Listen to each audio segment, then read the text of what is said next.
හැම දෙනාටම තෙරුවන් සරණයි. අද අපි ඔබට කතා කරන්නේ කියල දෙන්නේ පංච සීලේ තුළ සොරකම අදින්නාදාන වේරමණී සික්ඛාපදන් සමාධියන්. මේ හොරකම සිද්ධ වෙන්න කොහොමද? කෙනෙක් යමක් හොරකං කරලා ආපහු ගෙනල්ල තිබ්බොත් හොරකමෙන් බේරෙන්න්න පුළුවන්ද? බොහෝ වෙලාවට හොරකම ගැන මේක වටිනාකම අනුව විපාක වෙනස් වෙනවාද? ඒ වගේ ප්‍රශ්න ඔබට මේ හොරකම ගැන තියෙනවා. සොරකමක් සම්පූර්ණ වෙන්න නම් අනුන් සතු දෙයක් වෙන්නට ඕන. තමන්ගේම දෙයක් ගත්ත කියලා තමන් හොරෙක් වෙන්නේ. ඒ නිසා අනුන් සතු දෙයක් වෙන්නට ඕනේ.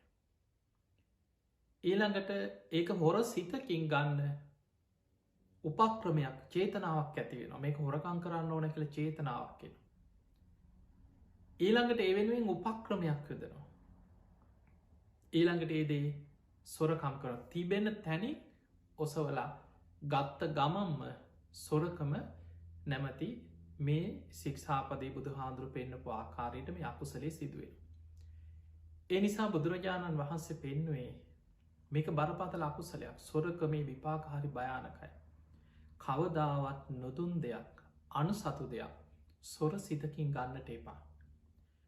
මේ සික්ෂාපදය ගැන ඔබ හිතන්න මේ විදිහට තමන් සතු දෙයක් ඔබ බොහොම ප්‍රිය කරන ඔබට බොහොම වටිනා දෙයක් ඔබේ දෙයක් ඔබට නැතිවුණොත් කවුරු හරි ඔබෙන් හොරකං කරගත්තොත් ඔබට කොච්චර දුකක් වේදනාවක් අනේ මගේදේ නැති වුණා කියලා කොච්චර පීඩාවක් ඔබට ඇති වෙනවාද? ඒ වගේම තමයි මේ ලෝක අනිත් අය තම තමන් සතු දේට ඒ අය ආසයි ආදරේ ඒක රැකගන්න උත්සාහ කරනවා. ඒ නිසා ඒ අයගේ දෙයක් නැතිවුණහම ඔබට අර ඇතිවෙච්ච වේදනාව වගේම ඒ අය තුළත් ඒ දුක වේදනාව ඇති වෙනවා. ඒ නිසා කවම දාවත් තමන්ගේ කයමුල් කරගෙන නොදුන් දෙයක් සොර සිතකින් ගන්නට එපා. බුදුරජාණන් වහන්සේ මේක පෙන්නනවා අදින්නාදාන වේරමණී. යා සමාදන් වෙනවා මන් අනුන් සතු දෙයක් සොර සිතකින් ගන්නෙන් නෑ. හැබැයි ගන්න අවස්ථාවක් කියතෙනවා. අන්නේ වෙලාවට සික්ඛාපදන් සමාධියන්. ඒ වෙලාවට එයා හික්මෙනවා මං මේ දේ ගන්නෙ නෑමයි කියලා. ඒ වෙලාවට එයාට අවශ්‍යයි ආතාපි සම්පජානෝ සතිමක්. කෙලෙස් තවන වීරිය නුවන සිහි අවශ්‍යයි. අපි උදාහරණයක් ගම් මෙහෙම. දැන් ඔබ ගෙදර ඉන්න දැන් මේ දවස්වල ගෙවල්වලන වැඩිපුරම එදකට මේ වසංගතයත් එක් ඔබට වෙන කොහෙවත් යන්න නෑ ගෙදර. දැන් ගෙදර තමන්ගේ ගෙදර තමන් ඉන්නවා නම් තමන්ගේ ගෙදර තමන්ට හොරකං කරන්න දෙයක් නෑ. හැබැයි සමහරලාවට දෙමවපියෝ සතු දේවල් සමට බිරිඳගේ ස්වාමයගේ සල්ලි ටික පවා හොරගං කරන ඉන්නවා. එතකොට අපි සාමාන්‍ය මේ තේරුම් ගන්න හිතමු ඔබ ගෙදර ඉන්නවා. හැබැයි දැන් ඔබ සික්ෂාපතේ සමාදන් වෙලා ඔබේම ගෙදර නං ඉන්න ඔබට දැන් ඔබේ ගෙතර හොරකං කරන්න දෙයක් නෑ. දැන් ඔබ හදිසි යනව ගමන බස්සේක යන. ඒ අනකොට කෙනෙක්ගේ පර්ස එකක් වැටෙන ඔබේ කකුල් දෙක ළඟ දැන් අප හිතුම අන්න දැන් අවස්ථාව. දැන් අවස්ථාවක් කිය දෙනවා. අන්න එතනදි තමයි හික්මෙන් ඕන සික්ඛාපදන් සමාධියන්.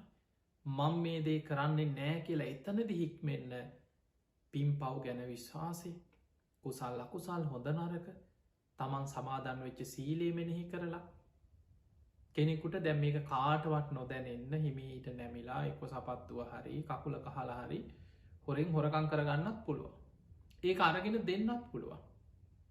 ඔය වගේ වෙලාවට බොහෝ දෙනෙකුට මේක සාධාරණය කරණය කරන්න සිතුවිලියෙන්න්න පුළුවන්. මේක දෙයෝ දුන්නවගේ කකුල් දෙක ළඟට වැටුණා මේ නම් මගේ පිනකට එහෙම හිතෙන්න්නත් පුළුව. එක තමයි අර අකුසලේ සාධාරණය කරණය කරන කෙනා ඒක තමන්ට එකට හේතු හදාගන්න. සමහරලාට හිතෙන්න්නකුණ කමක්නෑ අද මං මේ කරගෙන පස්සේ ගෙදර ගිහිලා අලුතෙන් සිල් අලුත් කරගන්න. එක්කො මේකෙන් පින්කමක් කරනවා. එහෙම හිතෙන්න්නත් පුළුව. සමහරුව ඉතනවා හොරකමක් කරලා දානයක් දුන්නට පස්සේ හොරකමට දානී කැපෙනවා කිය. එහෙම වෙන්නේ. ඔබ කරපු හොරක මේ විපාක ඔබට ලැබෙනවා දීපු දානී විපාක වෙනම ලැබෙනවා. එදකොට ඒක වෙනම විපාක දෙකක් හැටියට හොරකමේ විපාක වෙනම දානී විපාක වෙනම ලැබේ. එනිසා පිංහතුනි කවම දාවත් නොදුන් දෙයක් අනුන් සතු දෙයක් සොර සිතකින් ගන්නට එපා. මේ සොරකම තුළත් බුදුහාන්දුරුව පෙන්නවා අල්ප සාවද්‍ය මහා සාවද්‍ය හැටියට මේක විපාක ගොඩාක් බරපතල වෙන හොරකං තියෙන. සංඝයා සතු දේවල් සාංගීක දේවල් බුද්ධ ශාසනයට පූජා කරපු දේවල් යමෙක් සොර සිතකින් ගන්නවද ඒක විපාකයේ සාමාන්‍ය දේවල්වලට වඩා ගොඩාක් භයානකයි. බුද්ධ දේශනාවල ගොඩාක් එවැනි සිදුවීම් සඳහන් වෙනවා කල්ප ගණන් සසර විපාකදීපු අකුසල් සංගසතු දේවල් සාංගික දේවල් බුද්ධ ශාසනයට අයිති දේවල් හොරකං කරලා හොරා කාල ඒවැ විපාක කල්ප ගණන් සසරය අරගෙන ගිය සිදවී. ඊළඟට මහජනයා සතු දේවල් පොදු දේපල හොරකං කරන විශේසින් පොදු දේපොල හොරකං කරන හොරු හොර දේශපාලඥ බොට ඕන තරන් අහන්න ලැබිල ඇති. මෙච්චර හොරකං කරා මේ තරම් හොරකං කරා මෙච්චර ගසාකය හැබැයි ඒවැ විපාක උන් දන්නේ නෑ. මතකතියාගන්න රටේ පොදු දේපල සොරාකද්දී. ඒවැ අයිතිකාරු එක්කෙනෙක් දෙන්නෙක් නෙමේ මහජනයාට මයිති දෙයක්. රටේ සියලු ජනතාවට අයිතිදේ තමයි සොරකං කරන්න. ඒක විපාක සාමාන්‍ය හොරකමකට වඩා මහා සාවද්‍ය ඒක විපාක ගොඩක් බරපතල. ඒ නිසා හොරකමානුව ඒ බාණ්ඩේ වටිනාකමානුව ඒ ගන්න මුදලානුව ඒ ගන්න පුද්ගලයන්ගේ සිල්ගුණ දහම්වලට අනුව ඒවැ විපාක අඩු වැඩිකන් තියෙනවා. අල්ප සාවද්‍ය මහා සාවද්‍ය හැටියට විස්තර කරන්න පුළුවන්. හැබැයි ඔබ හික්මෙනකොට මේක පුංචික් දෙයක් ඒක ප්‍රශ්නයක් නෑ ඕක විපාක අඩුයි කියලා හිතන්න එපා කවදාව. හොරකම පුංචි දෙයක් හොරකං කරත් ඒක හොරකම්ම තමයි. ඒ නිසා නොදුන් දෙයක් අනුන් සතු දෙයක් කවදාව සොර සිතකින් ගන්නට එපා. සමහර වෙලාවට මෙහෙම දේවල් තියෙනවා. ඔබ ගන්නවා හොර හිතකින් නෙවෙයි හැබැයි නොදුන් දෙයක් විශ්වාසයට ගන්නවා. එක්ක ආපහු ගෙනත් දෙන්න හිතාගෙන ගන්න. සමහරලාවට තියල තියෙනවා ඕනම කෙනෙකුට පරිහරණය කරන්න කියලා කෙනෙක් තියල තියෙනවා. අපි ගම සමහරු බඩු මුට්ටු එලිය තියලා ඔබ මේ දවස්වලත් දැකල ඇති කෑමබීම සමර් වියලි ආහාර පාන එලෝලු පාරවල්ල තියල එක්ක බෝඩ් එකක් තියල තින කැමති ඕනම කෙනෙක් ගෙනියන්. හැබැයි ඒ අරගෙන ගියා කියලා හොරකමක් නෙමේ. ඇයි එතන අවසරය ඔබට දීලා තියෙනවා. ඔහු ඒක දානයක් පිණිස පරිත්‍යාගයක් පිණිස තියලා තිය. කැමති කෙනෙක් ගෙනියන්න කියලා. සමහර වෙලාවට පින් ඇති කෙනෙක් පෙර දේශනාවල තියෙනවා තමන්ගේ අඹවනේ බෝඩ් එකක් අහල තියෙනවා කැමති කෙනෙක් කැමති විදිහකට කැමති තාක් මේ අඹ කඩාගෙන යන්න කියලා. අන්නේ අඹ වනයට ඇවිල් අඹ කඩාගත්ත කියලා එක හොරකමක් වෙන්න ඇයි අවසර දීලා තියෙන. හැබැයි ඔබ අනුන්ගේ අවසරයක් නැතු අනුන්ගේ වත්තකට හොරෙන් පැනල අඹ ගෙඩියක්ද පොල් ගෙඩියක්ද කොස් ගෙඩියක්ද සොර සිතකින් අහන්නේ නැතුව අවසරයක් නැතුව ගත්තොත් ඒක සොරකමක්මයි. එනිසා මෙතන චේතනාව ගොඩා ප්‍රබලයි. චේතනාහම් භික්කවේ කම්මං වදායි මහණනි චේතනාව කර්මයයි. චේතයිත්වා කම්මං කරෝති කායන වාචාය මනසා. එතකොට චේතනාව ප්‍රබලයි හැබැයි චේතනාවත් එක්කම ක්‍රියාවත් එක්ක තමයි කායික ක්‍රියාවක් එක්ක තමයි මේ සොරකම සම්පූර්ණ වෙන්න. හොර හිතක් ඇතිවෙච්ච පමණින් හොරකමක් වෙන්න එක අකුසලයක් තමයි. ඒක අකුසල විපාකේනවා.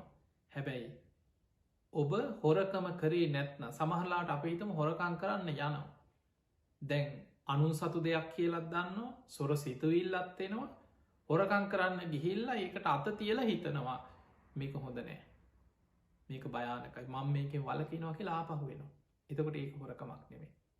හැබැයි ඔබ ඒදේ අරගෙනනවා ගෙදර අරගෙන ඇවිල්ල පස්සෙ හිතනවා හයෝ මේක හොඳ නෑන මං ආපහු එතනින් ගිහින් තියෙනවා කියලා එතනින් ගිහින් තියෙනවා. මතකතියාගන්න එතනදි හොරකම වෙලා බුදුහාන්දුරුව පෙන්නනවා අනුන් සතු දෙයක් ඒ තියෙන තැනින් හොරකං කරන චේතනාවෙන් ඔසවනවාද. ඒක එතනින් ඉවත් කරනවා සමගම ඒ සොරකම සම්පූර්ණ වෙනවා. හැබැයි ඔබ ආපහු ගිහින් තියෙනකොට ඒ තුළ ඔබ තුළ ඔබේ හොරකමේ වැලකීමේ චේතනාව ඔබ ආයක කරන්නේ නෑ කියන ආයිතින් සංවරය තුළ ඔබට යම් කිසි පිනක් කුසලයකට ඔබ නැඹුරුවෙන් වතම හැබැයි අර හොරකම ඔබ ඔසවනවත් සමගම සිද්ධ වෙන. එනිසා කවමදාවත් අවසරයක් නැතුව අහන්නේ නැතුව අනුන් සතු දෙයක් හොරහිතකින් ගන්න පයිව විපාක හරී භයානකයි. උපෝපං ආත්ම භාවල බුදු හාමුදුරුපෙන් අනුන්ට අතපාගෙන ජීවත්වෙන්න වෙන. සසරි හොරකං කරපු අය තමන්ගේ වස්තුව දේපල ස්වභාවික විපත්වලින් විනාස වෙනවා. සොර සතුරන්ගේ විනාස වෙනවා. හිටි හැටි බලා එක්කො ගින්නෙන් විනාස වෙන. මොන්න විදිහකට හරි එක්ක හොරු හතුරු ඇවිල තමන්ගේ ධනය හොරකං කරගෙන මංකොල්ල කාගෙන යනවා. ඊළඟට අනුන්ගෙන් අතපාගෙන බොහෝ දුක්විඳගෙන මොන විදිී උත්සාහ කරත් කෙනෙකුට ජීවිතයේ යමක් හරි හම්බ කරගන්න අපහසු අර පෙර සසරි හොරකං මුල විපාක තමන්ගේ පසු පසයනවා. එනිසා කවදාවත් කොච්චර අගහිඟකන් තිබුණත් ඉල්ලගන්න දුක කියලා අසරණකම කියලා කෙනෙක්ගෙන් පිහිටක් ඉල්ලන්න හැබැයි හොරකමක් කරන්න එපා. හොරකම ගැන ඔබ හොඳට දැනුවත්වෙන්න ගිහි ශ්‍රාවකෙක්ගේ නිත්‍ය සීලෙ පංච සීලේ. ඒ නිසා මම කවදාවත් නොදුන් දෙයක් සොරසිතකින් ගන්න නෑ කියලා ඔබ සංවරවෙන්. ඔබ හැම දෙනාටම තිරුවන් සරණයි.